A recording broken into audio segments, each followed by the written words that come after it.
just which players are rising in dynasty value. We're talking about that in today's video. We put these videos out every single month, a dynasty riser and a dynasty faller video. This is according to keeptradecut, and it's over the last 30 days, over the last month, who's rising and who's falling. Now, is keeptradecut a perfect tool? Absolutely not. But it gives you at least a general idea of how people are feeling about certain players. And to me, it's one of the most important things in Dynasty is to really keep tabs on the market, who's rising and who's falling, because it tells you something about those players. It tells you the feeling we have about those players, or Dynasty, the Dynasty community as a whole has about those players. As always, guys, make sure to hit the like and subscribe button if you like Dynasty content. And let's get right into it, starting off with Drake May. By the way, I'm recording this on April 16th. I believe you should be seeing this on April 16th if you watch it the day it's released. I wanted to get this out before the draft happened, which is 8 days away, because the draft is obviously going to change a lot of rankings. But we're talking about Drake May here. He's only moved up 2 spots, but when you're already in the top 10, moving up 2 spots is pretty significant. And I've been talking about this whole offseason, that I wouldn't be surprised that this time next year, we're talking about Drake May as high as like the QB5 in Dynasty.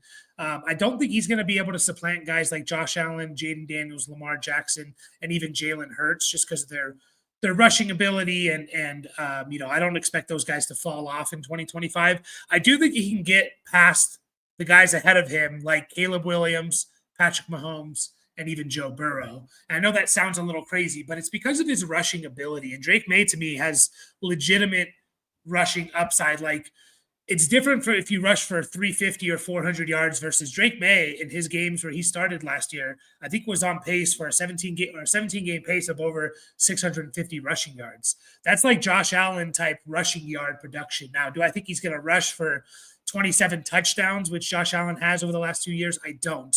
But can he average 4 to 5, and can he average 600 plus whatever he does through the air? I think he can. Now, I wish they would have brought in more weapons for him, because you're looking at a wide receiver core, of Stephon Diggs, Demario Douglas, and then lots of question marks after that. Hunter Henry, okay. Kayshon Boutte, Kendrick Bourne, Mac Hollins. Like, you really need at least one more guy for next year in there, maybe multiple guys. Maybe they draft someone at 4. I don't know, but I don't mind the rise of May. And I actually think he's kind of a perfect tear down option. Like, if I could tear down from Joe Burrow to Drake May, and pick up extra pieces, of course, on the May side, by this time next year, May could be ahead of Burrow. And I wouldn't be shocked. Not that, and that's nothing against Joe Burrow whatsoever. Joe Flacco moving up 25 spots, and he's probably going to continue to move up from QB 71 to QB 46. And of course, this is because he signed with the Browns. And we all remember that stretch he had with the Browns in 2023, where he was just amazing. I think in points per game that year, he was QB3. Obviously, a small sample size, because he only played for 5 games and then the playoff game. But yeah, he was the QB3 in points per game that year, 0.1 point behind Jalen Hurts. That's how good Joe Flacco was. The only thing I'll say about this, obviously he should be rising. I do think it's kind of funny, like, we had him that low. I guess we were not sure if he was going to play, but it kind of felt like, in my opinion, that Joe Flacco was going to find a job somewhere. There was too many teams that just needed some kind of bridge quarterback this year, and he goes to the Browns. And does that mean he's going to be the starter? No. And I will caution people in thinking, oh my God, I just got if Joe Flacco plays all year, I have the QB3 in points per game. It was a 5-game stretch for Joe Flacco, right? It was a 5-game stretch. He was even pretty good in his time in Indy last year as well, but he wasn't quite at the level of what he was in Cleveland. You look at some of the games, he threw for 360-3, 190-2, 180-0, 270-2. So, like, he was good in some of them, not so good in others. I just caution people and saying, like, I don't necessarily think it's going to repeat what he did with the Browns necessarily over that 5-game stretch. Will he be a nice solid QB2 if he plays the whole year? I think so.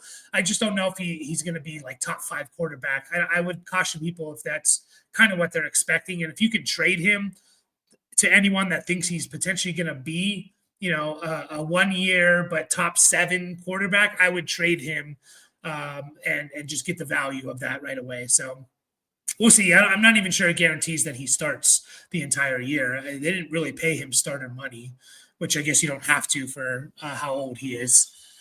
And then Mason Rudolph has moved up 9 spots, and this is just, we're waiting for Aaron Rodgers, but Aaron Rodgers still hasn't signed, and the longer we wait, like, the less likely it seems, doesn't it? Like, how long are the Steelers going to wait around? We got mini camps starting and things like that. Like, that's important for a quarterback to be at. I know Aaron Rodgers, it's a little bit different. He's a veteran, but he's also on a new team, and you want to build that chemistry and rapport. And it just feels like the Steelers and Mike Tomlin are not a team that's going to just be, waiting for Aaron Rodgers to call them back, until August or something like that. Like, they might just kind of move on. And, you kind of look at the Steelers, you look at the Steelers depth chart, and right now Mason Rudolph is the starting quarterback. You have Mason Rudolph and Skylar Thompson. Obviously, we have the draft coming up and things like that. But is there a world where Mason Rudolph is just the starter for Pittsburgh next year? It would be kind of a disaster for Pittsburgh, in my opinion. But there's a world where that happens for sure. And the one thing I will say about Mason Rudolph, obviously, he has some familiarity with the Steelers and all that. He was actually not that bad in the games he started for Tennessee last year.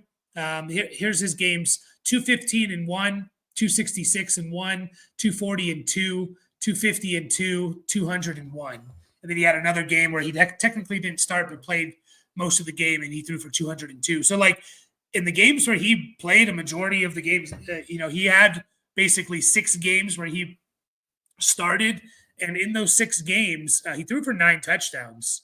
Right. So he threw for over, a touchdown a game, a touchdown and a half a game.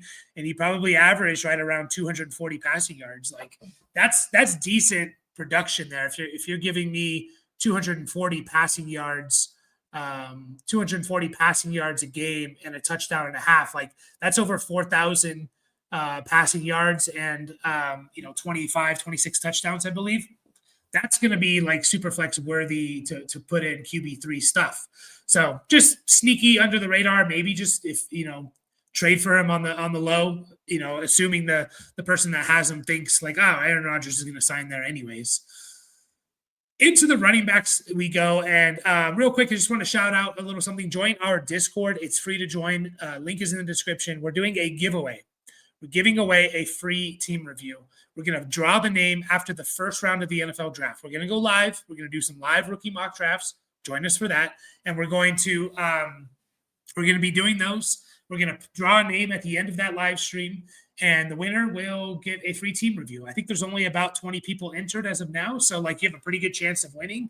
All you need to do, join our Discord, go down to the content release section, the giveaway section, and leave, some kind of comment, and you are entered.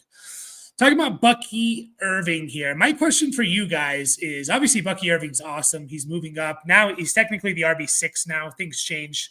I recorded all this information down yesterday and things change. But Bucky Irving is essentially a top 5 running back. And my question for you guys is, I heard people talking about the 104 versus Bucky Irving.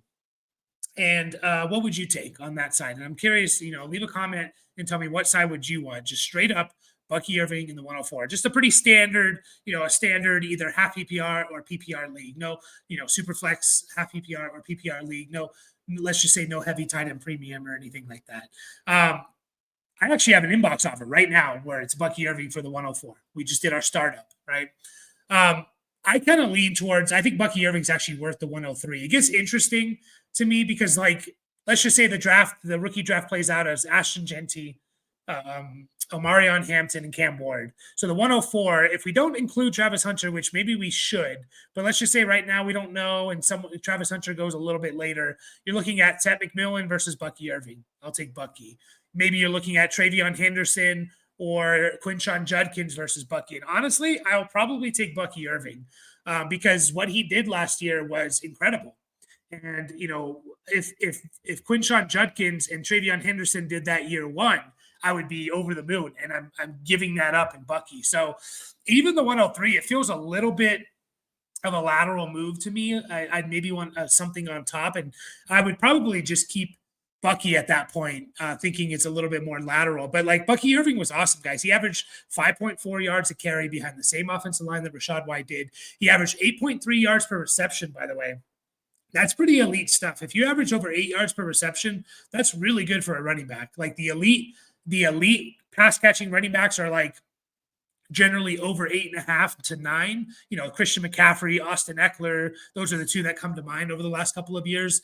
I think Eckler, when he became the full-time guy, was averaging about 9 point something. I think McCaffrey in his career has averaged 8.5 yards per reception. So, that's kind of elite stuff when you're starting to get over 8 yards per reception.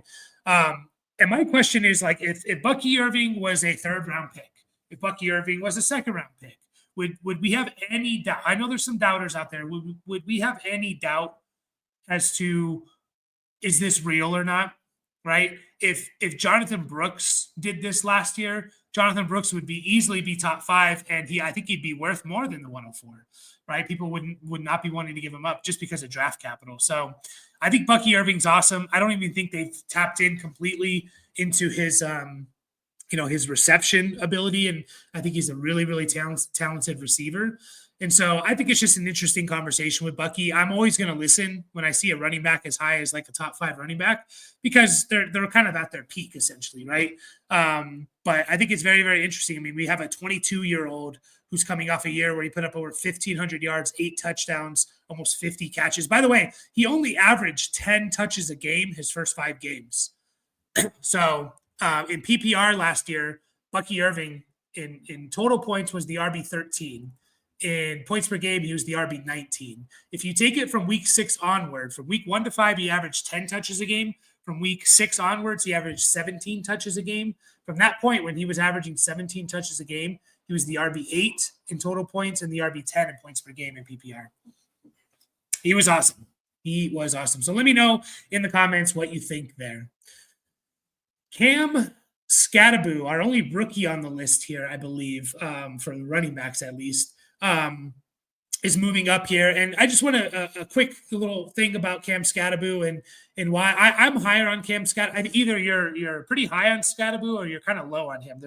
He's pretty polarizing. Doesn't seem to be a huge in between. I think a team is really going to love his skill set. And I would be shocked if he wasn't a day 2 pick in the NFL draft, whether that's round 2 or round 3. I'm not sure. But I just think teams are going to love his ability to be a tough, violent runner in between the tackles, break tackles. They like his size. He can catch the ball. One of the better pass catching guys, besides the converted wide receiver to running backs and the pass catching specialist. Cam Skattebo is up there as one of the best pass catchers in this draft class.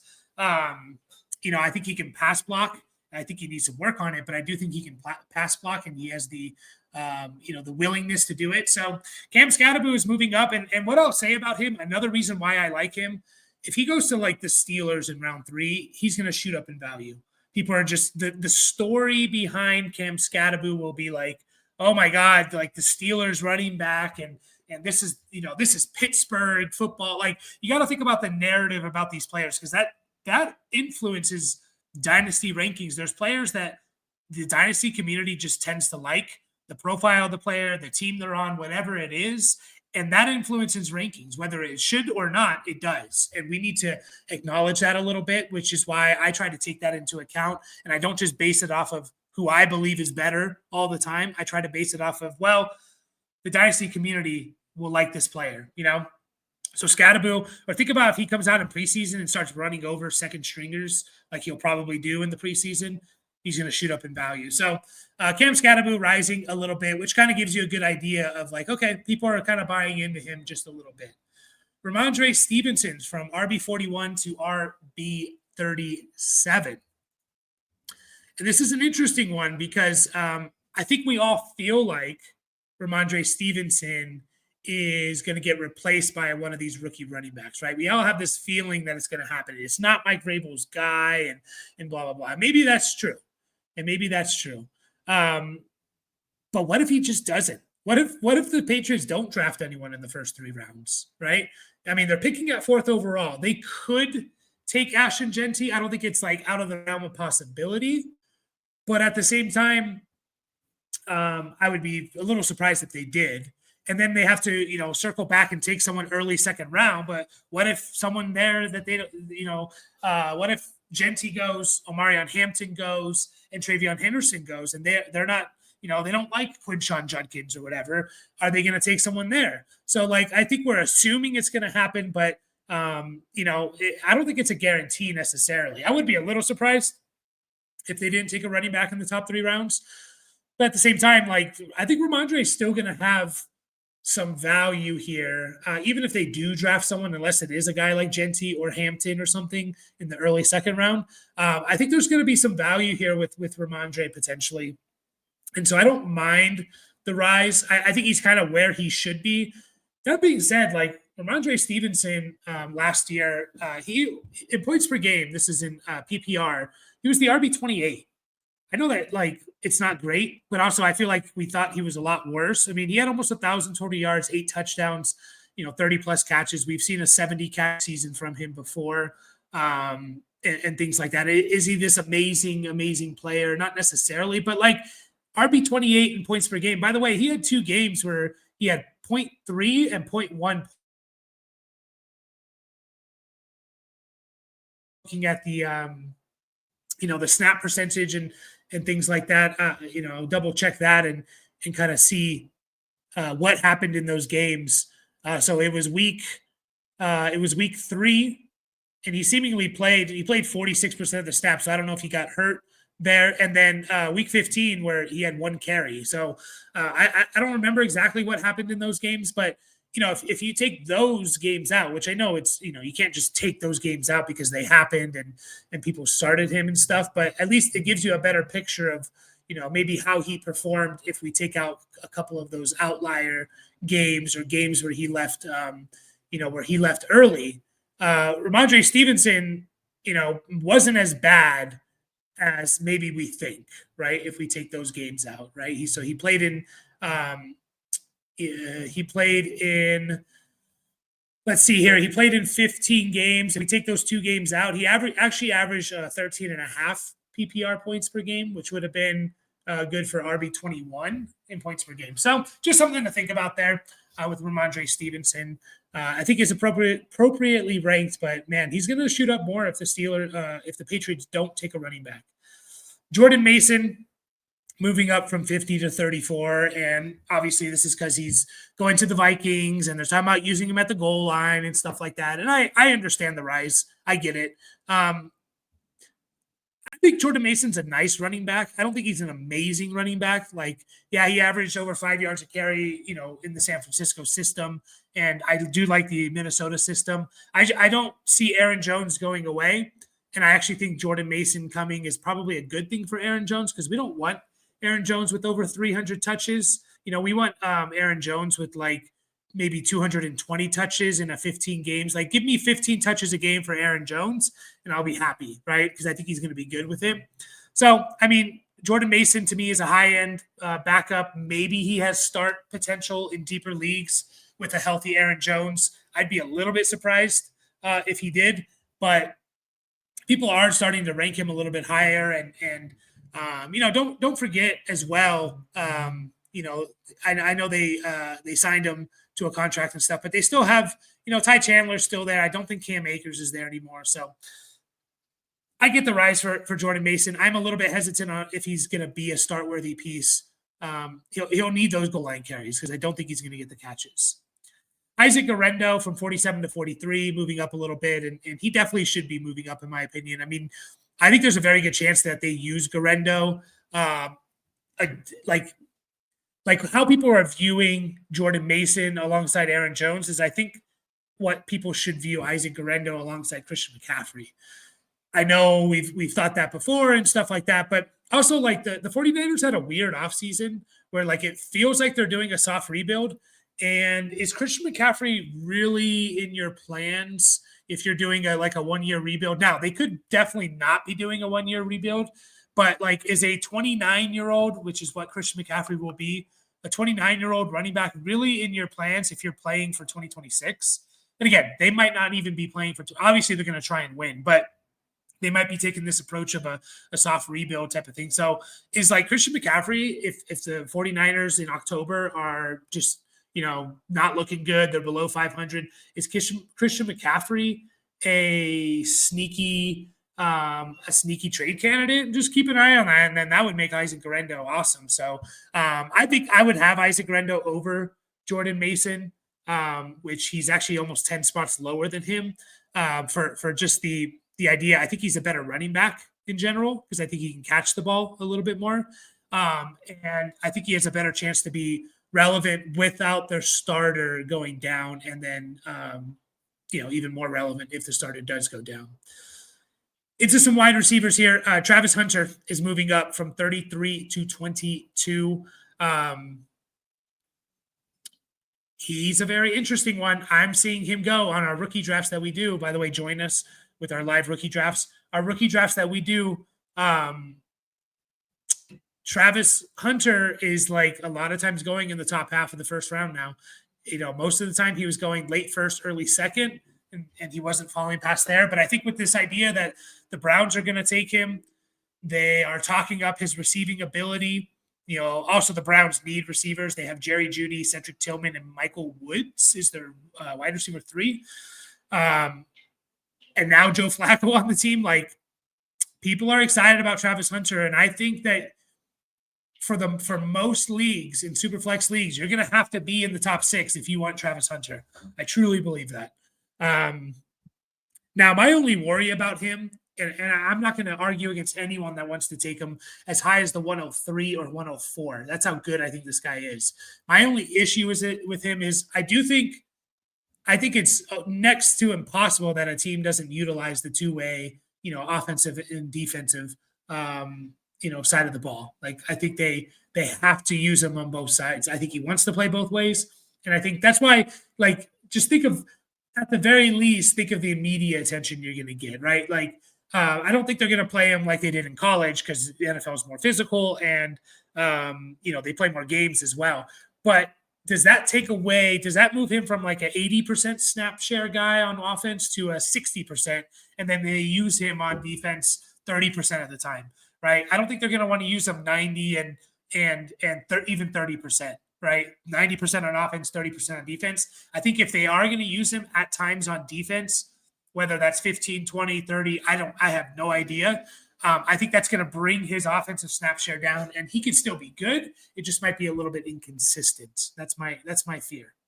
That's my fear. Stephon Diggs from wide receiver 68 to wide receiver 55. And I think this is in reaction to, like, New England hasn't done anything, right? They have not done anything. They only brought in Stephon Diggs. They paid him a bunch of money. Stephon Diggs was good last year, but he did tear his ACL, and he's 31 years old. So I think there's good value here. I would take a shot on Stephon Diggs for sure if I can get him for wide receiver 55 value, or even like top 40 wide receiver value. I would take a shot on him because I think if he plays, I think he's going to have a good year. If he's healthy and he plays, I think he's going to have a low-end wide receiver 2 year. That's what I think for Stephon Diggs. I mean, last year he was the wide receiver 18 in points per game, less competition, comparable quarterbacks in my opinion. I think CJ Stroud and Drake May can be comparable in terms of their ability to get the ball to the receivers. And so I think Stephon Diggs could easily have a low-end wide receiver 2 season if he's healthy. So I'm willing to take a shot on him if I'm a contender, for sure. Get him as like hopefully he's on a team that's rebuilding or something. But I would definitely get a shot or take a shot on Stephon Diggs for sure. And then Calvin Ridley I'm calling it right now. He's one of my favorite buy lows because he's way down there. Wide receiver 58. Now he is moving up. Again, I think it's this idea that the Titans are going to take Cam Ward. If you can go out and get Calvin Ridley, please do it. Please go out and get Calvin Ridley. Because I see Calvin Ridley as this year's Terry McLaurin. Last year, I was telling everyone, go get Terry McLaurin because they're going to draft a quarterback. And my argument was they're going to draft a quarterback. What if that quarterback's good? I didn't know if it was Jaden Daniels, if it was Drake May. I knew it was probably going to be one of those two guys. This was all the way back in like March of last year, telling people, please go get him because they're going to draft a quarterback. He's so cheap right now. And what if that quarterback is good? And look what happened. Jaden Daniels was good, and we saw one of the best seasons from Terry McLaurin. Terry McLaurin, who was the wide receiver 16 in points per game. And if you take out the first couple of games where he didn't really do much, he was like a top 10 wide receiver. So Terry McLaurin, by the way, he was before the draft. I'm just double checking here. He was in the high 30s. So he was like borderline top 40 wide receiver before the NFL draft. And then the NFL draft happened. He actually didn't even change that much, to be honest. He kind of stuck around that. I think Calvin Ridley is potentially this year's Terry McLaurin. Because again, like, what does this team have? Go look at the Titans depth chart. They have Calvin Ridley, obviously, because we're talking about him. And they have, here's who their top 3 wide receivers are. And I would be curious, like, how many of you out there could name their top 3 wide receivers according to their ESPN depth chart without looking? It's Calvin Ridley, it's Treylon Burks, and it's Van Jefferson. Behind them, you have Bryce Oliver, Mason Kinsey, James Prochet II, Colton Dowell. These are the type of guys that you have on the Tennessee Titans. Once again, Calvin Ridley, Treylon Burks, and Van Jefferson are the top 3 receivers. You know they're taking Cam Ward at the first overall pick. So you know they're not getting a receiver unless they trade up. They're most likely not taking a receiver until the early second round. So that means, you're probably – Ted McMillan's gone. Matthew Golden's most likely gone. Very good chance Emeka Egbuka and Luther Burden are also gone. So you're taking someone like who? Jack Besh, Jalen Royals. These are players that I like.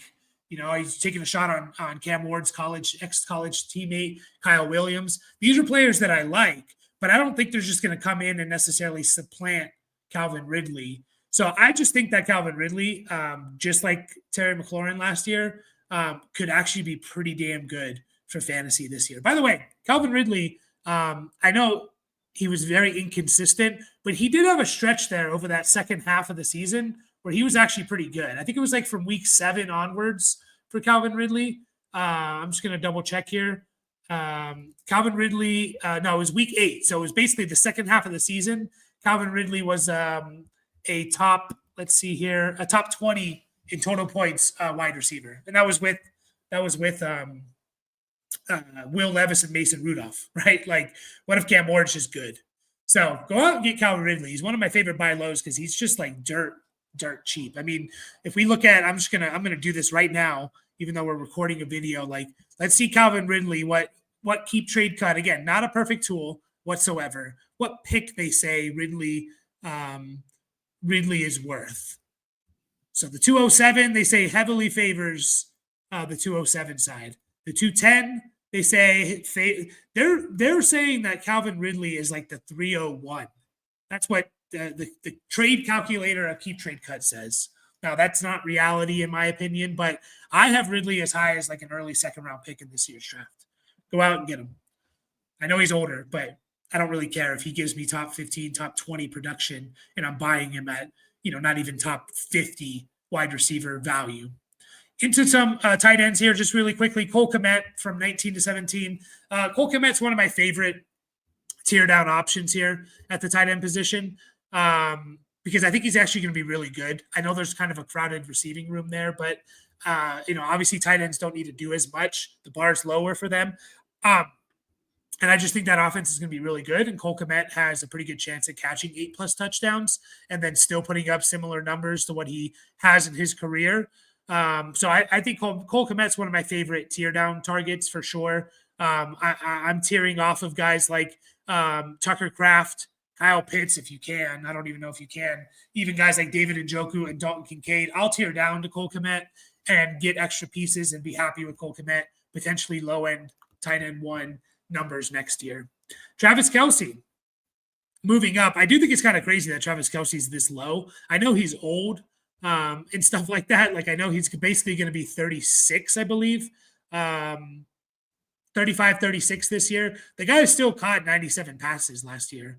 Now his yards per reception went down and all of that, but like, I would be surprised if Kelce's healthy all year that he's still not a tight end 1. Like, when I say tight end 1, like a top 10, top 12 guy, I'd be surprised. And I'll take 1 year of Travis Kelce versus like being potentially a tight end, top 5 tight end. Which, by the way, Kelsey was a top 5 tight end last year. I'll take 1 year of like potential top 5, 7 tight end versus like multiple years of a top 12 tight end. So I think Kelsey's an interesting option for people who are trying to compete this year. And then Tyler Conklin is from 54 to 43. And Tyler Conklin, absolutely, if he's on the waiver wire, go out and get him. I got him in in Dynasty startup drafts like pretty late. I forget exactly when I got him. I can kind of quickly look it up, but I got Tyler Conklin pretty late in some startup drafts. And I just think he's a really, really good value. I got him in round 18, the end of round 18, the last pick of round 18 in a startup draft. In a tight end premium, by the way, at 1.25 tight end premium. So I think Tyler Conklin is going to be a sneaky good player this year, especially if they don't go out and get a tight end. And I know we're all assuming they're going to get a tight end, but here's what we're looking at. The Chargers are not in range, in my opinion, for Tyler Warren. They would have to trade up to get Tyler Warren. Colston Loveland could be in play, and do they make a move if he falls, past pick 15 to go and get him? Maybe. I also don't think Colston Loveland gets past Denver at pick 20. And so there's a good chance both those tight ends are off the board. And when are the Chargers going to get a tight end? Second round, maybe? Okay, but now you're expecting a second round tight end to come in and be good from week 1. Doesn't happen very often with tight ends. I know this is a deeper tight end draft, but it just doesn't happen. Tyler Conklin, by the way, there's only been a handful of players who have as much production as Tyler Conklin over the last 4 seasons. Over the last 4 seasons, I had to pause and double check this. Over the last 4 seasons, Tyler Conklin is for this is out of tight ends, has the 12th most receiving yards for tight ends. So he's top 12 over the last 4 years of in receiving yards for tight ends, and he has the 8th most receptions for tight ends since 2021. Like Tyler Conklin, I think people would be shocked. It's sneaky productive with terrible quarterback situations. This is over the last 4 years, so this includes 1 year with Minnesota and then the last 3 years with the Jets. 61 catches for 593 yards, 3 touchdowns.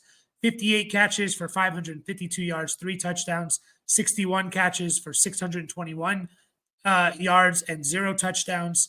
And then 51 catches last year for 450 yards and 4 touchdowns, basically playing all 17 games. That's decent numbers. And now you're putting him on the Chargers, where we were talking about Will freaking Dissly. Will Dissly last year at the age of 28, we were talking about Will Dissly as a streamer in fantasy last year, a guy who before last year never had more than 350 yards or 35 catches in a season. And Will Dissly turned into a 50 catch, almost 500 yard tight end. What do you think Tyler Conklin would do? By the way, Justin Herbert targeted the tight end position 21% of the time last year. Obviously, that was, Will Dissly, Hayden Hurst, Stone Smart, and some other guys. But I think Tyler Conklin, I know we're all assuming that, the Chargers are going to draft a tight end. I think there's a very good chance that Loveland or Warren don't fall to them. And then I'm not as confident as a day 2 pick at the tight end position coming in right away and beating out a guy like Tyler Conklin, who is a professional tight end and can get the job done for what they want at the minimum of what they want for their tight end. So that is all I have for you guys today. Appreciate everyone watching. Make sure to like and subscribe. Be on the lookout for the Dynasty Faller video, and I'll see you guys all in the next video.